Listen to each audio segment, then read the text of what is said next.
Hello అండి. ఈ వీడియోలో love story in the 1970s next part చూద్దాం. ప్రీవియస్ పార్ట్స్ యొక్క ప్లేలిస్ట్ లింక్ ఈ వీడియో డిస్క్రిప్షన్‌లో ప్రొవైడ్ చేశాను. ఫస్ట్ ఆ వీడియోస్ చూసి ఇది ఫాలో అవ్వండి. లేకపోతే కన్‌ఫ్యూజ్ అయిపోతారు. ఛానెల్‌లో ఇలాంటి వీడియోస్ వస్తూనే ఉంటాయి. సో, తప్పకుండా ఛానెల్‌ని సబ్స్క్రైబ్ చేసుకొని బెల్ ఐకాన్ ఆన్ చేసి పెట్టుకోవడం అస్సలు మర్చిపోకండి. ఎపిసోడ్ స్టార్టింగ్‌లోనే ఫ్రాంక్ ఇంకా ఫైన్ ఇద్దరు ఒక ప్లాన్ చేసి మళ్ళీ ఫైని వాళ్ళ పేరెంట్స్ ఇంటికి వెళ్తారనమాట. ఇంటికి వెళ్ళగానే వాళ్ళు పేరెంట్స్ ఒక డెసిషన్‌కొచ్చి వాళ్ళ అమ్మగారు ఇలా చెప్తూ ఉంటారు. మేము ఒకటి డిసైడ్ అయ్యాం. అదేంటంటే 1 ఇయర్ తర్వాత నువ్వు మా అమ్మాయికి డివోర్స్ ఇచ్చేసేయాలి అన్నట్టు ఫ్రాంక్‌తో చెప్తుంది ఫెయినీ వాళ్ళమ్మ. ఫ్రాంక్ దానికేం చెప్తాడంటే, "అస్సలవ్వదు. నేనైతే ఫెయినీకి నా లైఫ్‌లో నేను డివోర్స్ ఇవ్వలేను. ఒకసారి ఇది చూడండి" అని చెప్పేసి తన డ్రాయింగ్ బుక్ ఫెయినీ వాళ్ళ నాన్నగారికి ఇస్తారనమాట. సో, ఏంటా అని చెప్పి చూస్తూ ఉంటే అందులో ఫెయినీ పిక్చర్స్ అన్నీ ఉంటాయి. సో, ఫ్రాంక్ ఇలా చెప్పడం స్టార్ట్ చేస్తాడు. "నాకు గతం నేను మర్చిపోయినప్పుడు నా మైండ్‌లో ఒక్కటే రన్ అవుతుంది. ఒక అమ్మాయి పిక్చరే వస్తుంది. నేను అదే డ్రా చేయడానికి ట్రై చేశాను. సో, ఇలా చాలా డ్రా చేశాను. తర్వాత నాకు తెలిసింది అదెవరో కాదు ఫెయినీ అని చెప్పేసి. తను హాస్పిటల్‌కొచ్చి నన్ను చూసుకున్న ప్రతిసారి నేను చాలా హ్యాపీగా ఫీల్ అయ్యేవాడిని. అలా తను నా దగ్గరికి రాకపోతే నాకే తెలియకుండా ఏదో మిస్ అవుతున్న ఫీలింగ్ నాకు చాలా ఉండేది. గ్రాడ్యుయల్‌గా నాకు అర్థమైంది. ఇది నిజంగా లవ్వే అని చెప్పేసి. నాకే తెలియకుండా నేను ఫెయినీని మనస్ఫూర్తిగా లవ్ చేశాను అన్నట్టు చెప్తూ ఉంటాడు. మరి లవ్ చేస్తే ముందే లవ్ చేయాలి కదా! ఏంది ఇదంతా? మరి ఎందుకిలా జరిగిందంటే నాకే తెలీదు. నేను నాకు హౌస్ వస్తే అది ఫెయినీకి ఇచ్చేద్దాం అని చెప్పి అనుకున్నాను. బట్ అన్‌ఫార్చునేట్‌గా మా ఇద్దరికి మ్యారేజ్ అవుతుందని చెప్పేసి ఇలా ఇలా అవుతుందని నేనే గ్రహించలేకపోయాను. బట్ ఎప్పుడైతే తనతో మ్యారేజ్ అయ్యి మేమిద్దరం కలిసి జీవించడం స్టార్ట్ చేశామో నాకు చాలా అంటే చాలా హ్యాపీగా అనిపించింది. నా లైఫ్‌లో చాలా స్పెషల్ మూమెంట్స్ అన్నీ అప్పుడే స్టార్ట్ అయ్యాయి. అప్పుడే చాలా హ్యాపీగా కూడా ఉన్నాను. అలా మాట్లాడుతూ ఉండేసరికి అందరూ చాలా ఎమోషనల్ అవుతారనమాట. ఫైని కూడా దాన్ని అందుకొని ఇలా చెప్తుంది. నిజంగా నేను కూడా నిన్నిష్టపడుతున్నానని చెప్పి చెప్తుందనమాట. ఫస్ట్ ఫ్రాంకే చెప్తాడు అదంతా చెప్పిన తర్వాత, నిజంగా నువ్వంటే నాకు చాలా ఇష్టం. నేను నిన్ను ప్రేమిస్తున్నానని చెప్పేసి. ఫెయిని అప్పుడు అందుకొని నువ్వంటే నాకు కూడా ఇష్టమే అన్నట్టు చెప్తుందనమాట. సో, తను కూడా చాలా ఎమోషనల్ అయిపోయి ఏడుస్తూనే మాట్లాడుతుంది. చిన్నప్పటి నుండి నువ్వు నాకు తెలుసు. 9థ్ స్టాండర్డ్‌లో నువ్వెప్పుడు మీట్ అయినా నేను బ్యాడ్ లక్ అని చెప్పి అనుకుంటూ ఉండేదాన్ని. బట్ ఇప్పుడే అర్థమవుతుంది. నా లైఫ్‌లో ఎప్పుడు బ్యాడ్ లక్ జరిగినా అదంతా ఒక గుడ్ లక్ తీసుకురాడానికే అది నువ్వే నా లైఫ్‌లో వచ్చిన గుడ్ లక్ అన్నట్టు తను చెప్తుంది. వాళ్ళిద్దరూ అలా ఎమోషనల్‌గా మాట్లాడుకునేసరికి ఇద్దరికీ ఒకరి మీద ఒకరికి ఎంత ఇష్టముందో వాళ్ళ పేరెంట్స్‌కి అర్థమవుతుందనమాట. ఇక వాళ్ళు కూడా ఏం మాట్లాడలేకపోతారు. ఇక ఫెయిని అక్కడి నుండి బయటకొచ్చేస్తారు ఆ ఇంటి నుండి. వాళ్ళిద్దరూ మాట్లాడుకోవడానికి ఒక ప్లేస్‌కి వెళ్తారు. అక్కడికి వెళ్ళిన తర్వాత ఇద్దరు నడుచుకుంటూ మాట్లాడుకుంటూ ఉంటారు. ఫెయినీ వచ్చేసి చాలా బాగా యాక్ట్ చేసావంటే, నేనేం యాక్ట్ చేయలేదు. అవన్నీ నా మనసులో నుండి, హార్ట్‌లో నుండి వచ్చిన మాటలే అన్నట్టు తను చెప్తాడనమాట. ఫెయినీకి ఇక ఏం మాట్లాడాలో అర్థం కాదు. ఇందాక డ్రాయింగ్ బుక్‌లో నర్స్ ఫోటో కూడా ఉంది కదా! నువ్వు తనని కూడా డ్రా చేసావా? అంటే, లేదు నేను డ్రా చేయలేదు అన్నట్టు చెప్తాడు. ఫెయినీ నువ్వు డ్రా చేసావులే అని చెప్పి వెళ్తూ ఉంటే, ఫ్యాన్ తన చేయి పట్టుకొని ఫేస్ టు ఫేస్ నిలబడి మాట్లాడుతూ, నిజంగా నేను తనని డ్రా చేయలేదు. ఇప్పుడు చెప్తున్నాను నువ్వంటే నాకు నిజంగా ఇష్టం. ఐ లవ్ యూ అన్నట్టు తనకి ప్రపోజ్ చేస్తాడనమాట. ఫెయినీ అప్పుడు తను యాక్సెప్ట్ చేస్తున్నట్టుగా ఇంట్లో నేనేదైతే చెప్పానో అది కూడా జెన్యూన్‌గానే నా మనసు నుండే చెప్పాను. నేను కూడా నిన్ను ప్రేమిస్తున్నాను అని చెప్పి తను కూడా యాక్సెప్ట్ చేస్తుంది. ఫాంగ్ ఇక చాలా హ్యాపీగా ఫీల్ అయ్యి వెంటనే తన చేయి పట్టుకొని అక్కడే తనని కిస్ చేస్తాడు. అలా వాళ్ళ ఫేక్ మ్యారేజ్ కాస్త రియల్ మ్యారేజ్ అయిపోతుందనమాట. రియల్ కపుల్ అయిపోతారు.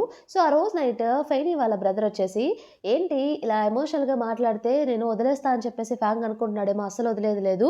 సో, కన్ఫర్మ్‌గా ఏమన్నా చేశాడో నా చెల్లెల్ని అప్పుడు చెప్తా తన సంగతి" అన్నట్టు మాట్లాడుతూ ఉంటాడు. దానికే ఉన్న నిమ్మ ఏమో, "ఇంక ఆపుతావా? వాళ్ళిద్దరి పేరు చూస్తుంటే నాకు చాలా హ్యాపీగా ఉంది. సో, ఒకరినొకరు ఎంత ఇష్టపడుతున్నారు. నాకిప్పుడు అనిపిస్తుంది ఫెయినీ ఈఫెంట్‌ని చేసుకోకపోవడమే మంచిదైంది. తన లైఫ్‌లో ఇతనే మంచిగా వ్యక్తి. వాళ్ళిద్దరిని చూస్తుంటే చాలా క్యూట్‌గా అనిపిస్తుంది నాకన్నట్టు లెన్మయి అంటూ ఉంటుంది.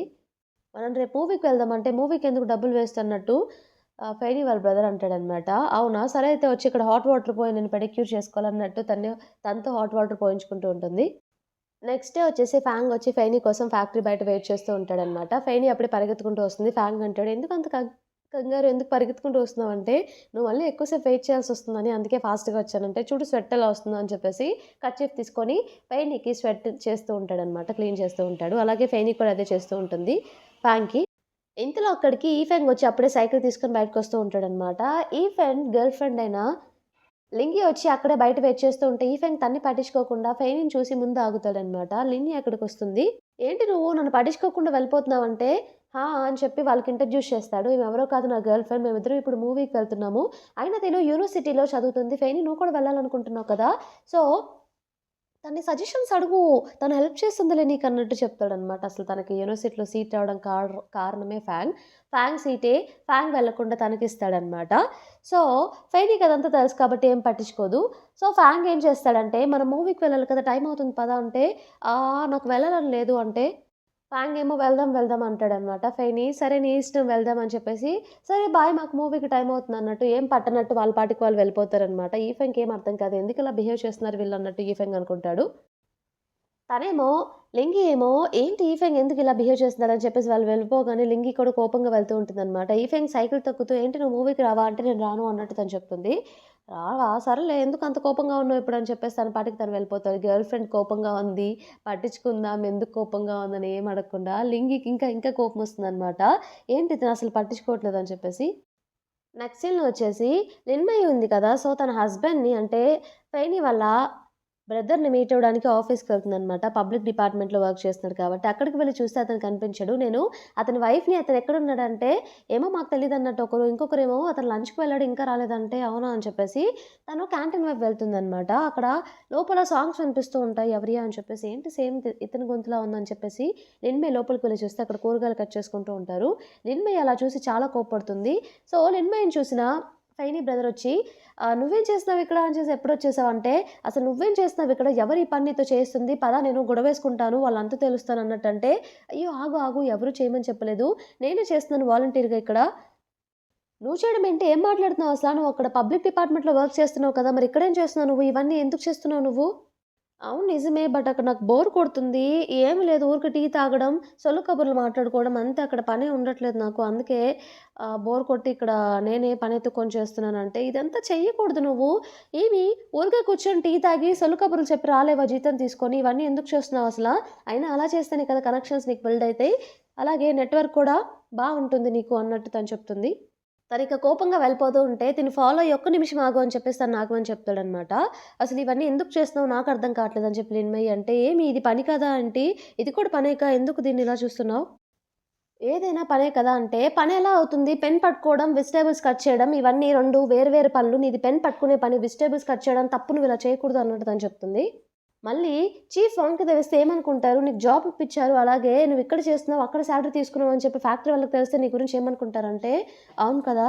కరెక్టే. నేను ఇలా ఆలోచించలేదు. రేపు చీఫ్ వాంగ్‌కి చెప్పే వస్తానులే ఇక్కడ అన్నట్టు చెప్తాడనమాట. ఇక లిన్‌మయికేం చేయాలో అర్థం కాదు. ఏంటి ఇలా మాట్లాడతాడని చెప్పి. లిన్మయి అట్‌లీస్ట్ నువ్వు చీఫ్ వాంగ్ గురించైనా ఆలోచించు. ఏంటి నువ్వు ఫెయిని ఎంత కష్టపడింది నీకీ జాబ్ తెప్పించడానికి. ఫెయినికి, చీఫ్ వాంగ్‌కి మధ్య ఉన్న రిలేషన్ కూడా స్పాయిల్ చేసిన వాడివవుతావు ఇలా చేస్తూ ఉంటే. నా మాట విను. నువ్విక్కడ చేయకు అక్కడికి వెళ్ళిపో అన్నట్టు చెప్తూ ఉంటుందనమాట. అలాగే ఏడుస్తున్నట్టు యాక్ట్ చేస్తూ ఏమైంది ఇప్పుడు ఎందుకు ఏడుస్తున్నావు? నేనేదో చేశా అని చెప్పి అందరూ అనుకుంటున్నారు. ఏడవకు ప్లీజ్ అన్నట్టు అంటూ ఉంటాడు తన హస్బెండ్. ఎప్పుడు అందరూ నన్ను తక్కువగానే చూస్తారు. ఇంట్లో ఉన్నప్పుడు నా బ్రదర్ వాళ్ళ వైఫ్ కూడా నన్ను తక్కువగానే చూసింది. ఇక్కడేమో నువ్వు అసలా నన్ను పట్టించుకోవట్లేదు. నేను చెప్పిన మాట వినట్లేదు అన్నట్టంటే, సరే, సరే ఆగు ఇంకెప్పుడు ఇక్కడికి రాను. నువ్వు చెప్పినట్టుగానే అక్కడే వర్క్ చేస్తాను. ఇక్కడికైతే రాను అన్నట్టు తనకి ప్రామిస్ చేస్తాడనమాట. అప్పుడు ఇక తను ఏడుపాపి ఇలానే ఉండు. ఈ యాప్రాన్ తీసేసేయి అసల. నువ్వు అక్కడికే వెళ్లి వర్క్ చేసుకో. ఇక్కడికెప్పుడు రాకు. ఇదిగో ఇది తీసుకొని మీ కొలీగ్స్‌కి, ఆ డిపార్ట్‌మెంట్‌లో అందరికి పంచు. మనం వెడ్డింగ్ తర్వాత గిఫ్ట్స్ ఏమి ఇవ్వలేదని చెప్పి వాళ్ళు అనుకోకూడదు కదా! నీ వెనక బ్యాడ్‌గా మాట్లాడుకుంటారు వాళ్ళు. అందుకే ఇవన్నీ వాళ్ళకిచ్చేసేయి, పంచేసేయి అని చెప్పి, సరే మరి ఆ అప్రాన్ తీసేసి ఇక వెళ్ళిపో నేను వెళ్తున్నానని చెప్పి వెళ్ళిపోతుంది అక్కడి నుండి. ఇంతటితో మనకి ఈ పార్ట్ కంప్లీట్ అయిపోతుంది. ఈ పార్ట్ మీకు నచ్చిందని చెప్పేసి అనుకుంటున్నాను. నచ్చితే తప్పకుండా ఛానెల్‌ని సబ్స్క్రైబ్ చేయండి. అలాగే వీడియోని లైక్ చేయండి. Thank you for watching.